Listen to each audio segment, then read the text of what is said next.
1 week from the sequester deadline, I'm wondering at this point if you think those cuts going into effect are inevitable, and what you're telling the Prime Minister and other world leaders about the impact that that would have on the global economy. Well, I never think that anything's inevitable.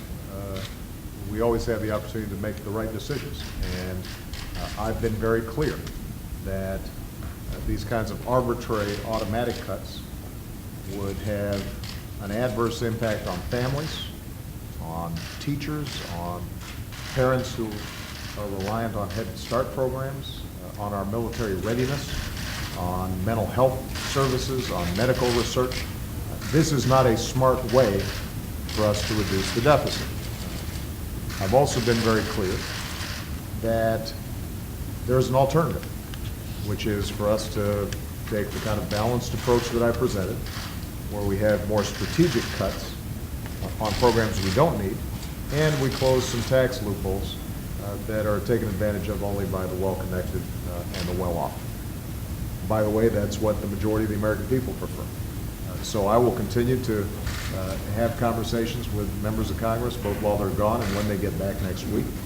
My hope is that we can see a different course taken by Congress.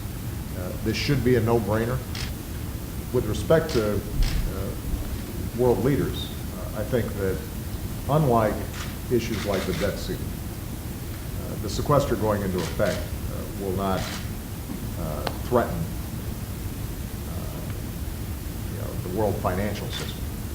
It's not like the equivalent of the U.S. defaulting on its obligations.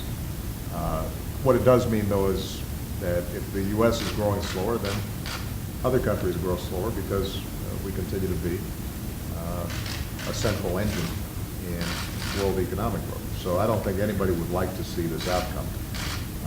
And particularly when we're poised to grow rapidly as housing comes back and we're starting to see real signs of the recovery taking root, it's the wrong prescription. But ultimately, I don't need to persuade world leaders of that. They know that. I've got to persuade members of Congress, and that can be harder sometimes.